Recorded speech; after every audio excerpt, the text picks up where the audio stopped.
Feel the debate. Fire up your day. Middle Ground Coffee is here. Bold flavor, no size, just forward. Grab yours at store.themiddlegroundmike.com and let's go.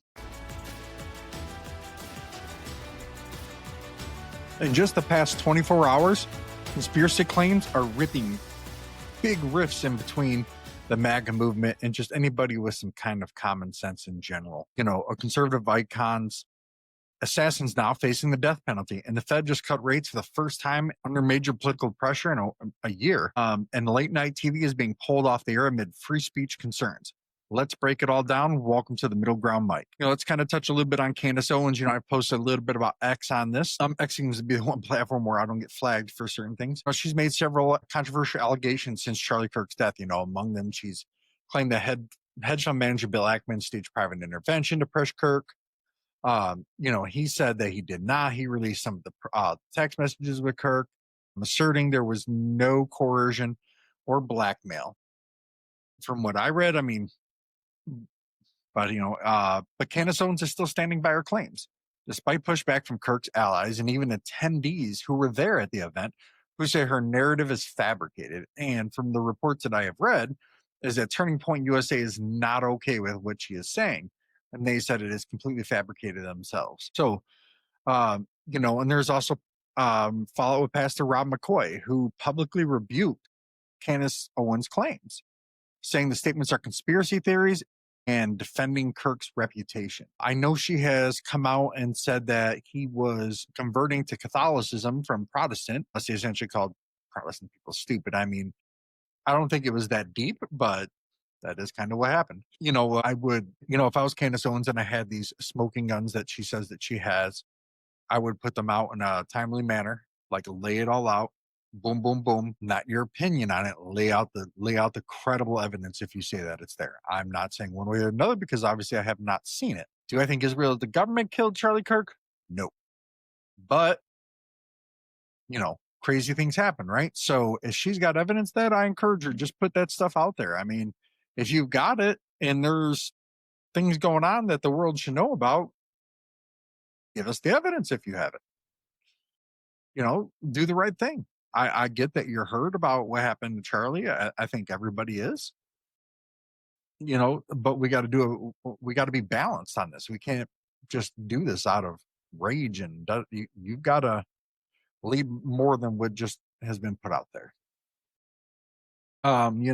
Charlie Kirk's murder case, a conservative influence, obviously he was shot on September 10th. They're now saying Tyler Robinson, 22. There is text messages out there, between him and his partner.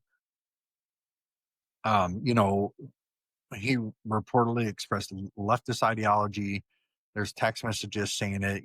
He's saying that he had enough of Charlie's hatred, which, there's some things you don't got to agree with on him. There's things that I don't agree with on him, but I guess maybe I just never interpreted anything he said as hate. If that young man did, that's a bummer for him. You should never let someone's words drive you to that point because it's not healthy for you. According to the FBI, the DNA found on the gun was linked to Robinson. It's rumored. I don't know if anybody's seen any complete proof yet.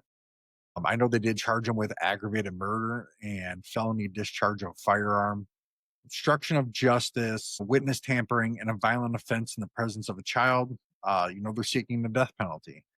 I think anybody, regardless of political party affiliation, things of this nature, rape, things like this, should just be a death penalty. We should not give them a platform to stand on. It is just a problem. These folks, we've got to figure out a way to deter it. This kid obviously had some mental issues going on. Like a lot of people who do these crimes, and these murders and these assassinations, generally when you read some of the things, it seems like they had mental problems going on.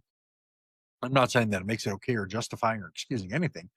It's just maybe if we had more access to mental institutions, maybe we could hopefully catch some of this sooner. But, that's just my humble opinion. Again, it's an opinion. The Federal Reserve rate cuts, they did lower a quarter point. I put that out earlier today too. The signs of a weakening job market, they reduced the overall job numbers by over, I believe, 900,000 for the last year. So that's between both presidents' terms, President Biden and President Trump, which is concerning, So now the basis target is now 4 to 4.25. Inflation is still elevated, but there are increasing worries about economic growth. The tariffs are putting pressure on that, right? But something had to give because the average American's wage was not matching the pace of inflation. So something had to happen. I'm not advocating anybody ever losing their job, nothing like that, but something had to happen because it was getting out of balance and it was only going to get worse. Do I know the full length of it? No, I don't. And I'm sure there's people out there smarter than me. They're probably going to say, hey, you're full of crap. But you know what? I'm an average everyday American and I know what I see with my own eyeballs and when I buy something. He's been trying to push out the one federal governor, Lisa Cook. But I believe the courts put a temporary block on that. Stephen Myron, I think that's how you say his last name, recently affirmed he was appointed by Trump. He advocated for a 50 basis point cut, which put more in line with how Trump thinks. But hey, at least we're making some kind of progress, finding the middle. The court blocked Trump's attempt to remove Lisa Cook, though. So we'll see where we go from here. According to what they're saying is the Fed is projected to do 2 more quarter point rate cuts before the year end. Could they be bigger based on the political pressure and based on the economic conditions? They could be. I would not be surprised if we've seen a half point cut at one time and then maybe another quarter point cut to just kind of maybe kick things into gear because, as you go towards the middle of the winter, things slow down. So, they may be trying to just light a little bit of fire under it. That would just be my opinion, right? This is going to be good because I believe when I read that now there is more sellers than buyers in the housing market, which means it flipped. So prices are going to stabilize. I've got a friend in Philadelphia. He already said some of the rent prices he's seen there. I think one came down to $300. I know $300 is that's a lot of money if you're a renter, anybody really, so I know that is coming. Gas prices here in Michigan have stabilized. I believe I paid $2.90 something for gas today, so not too bad. It's stabilized. I would say like the range has been a lot more stable the last couple months. So, that's always a good thing. It lets you plan a little bit better. I believe, I don't think last time we purchased some beef at the store, I don't think the prices had changed too much. So, we'll go from there on that one. Let's dive into one of the issues of the day. Jimmy Kimmel getting canceled. Now, don't get me wrong. I am not a fan of Jimmy Kimmel. Not at all. I think he has some bad taste. He's obviously biased, which we all got a little biased, but he is like, boom. I mean, Trump could be literally like handing out $1 gajillion and still somehow it'd be this evil plot. I have to agree with his tone, his politics, and how he approaches these kind of stories, right? But however, his action pulling the show off that are indefinitely under pressure from the government is hitting a very concerning line. If the government or regulators are influencing what can be aired based on a political viewpoint or pressure from one side, that's a dangerous precedent for free speech and media independence. I don't even know if really, maybe media independence is the way to go about it. But, whether you like Kimmel or not, what matters is whether the principle of open discourse is preserved. I don't think that he was trying to celebrate his death or anything. I mean, if he would have tried to look beyond his political bias, he would have seen that, what the MAGA was saying is that person was a trans person, that he was dating, right? And he was not, okay, yes, it was. But the problem was as soon as the news hit that he came from a Republican family, people on the opposite side jumped. And they're like, oh, see. Well, neither side waited for all the facts to come out. Everybody jumped the gun, which in a situation like that is going to happen. So the problem is he continued it, even though the facts say differently. So, that's a bad on Jimmy Kimmel's part, but I think canceling him from that because I didn't get the impression he was celebrating Charlie Kirk's death or trying to degrade it or anything of that nature. I think he was saying, hey, MAGA people, look, it was one of your own type of thing, right? And I get it. Sensitive time, bad timing to say something like that. But I don't know if that's something he should be canceled over. Especially if it's from the government, right? People don't like it, don't watch. From my understanding, maybe on something else that he did, maybe behind the scenes or something, but from what I could see, he did not celebrate his death. Nothing of that nature that other people were losing their jobs over. This is very borderline.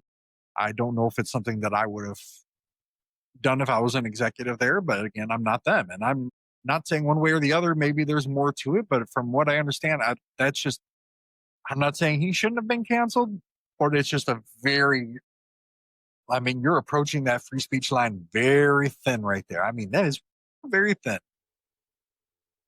But closing, right? We're going to close this up, but these stories, no matter how polarized and public discourse has become within the conservative sphere, we got Owens versus Ackman versus Charlie Kirk's legacy, right? Between politics and violence, in economic policy, the Fed's trying to navigate inflation, the jobs, political pressure, and media. What host can or can't say without risks of being taken off the air. The stakes are rising, not just in who is right, but who gets to speak, to act, and to decide. Let me know what you think in the comments. This is Joe from the Middle Ground Mike. Have a good one.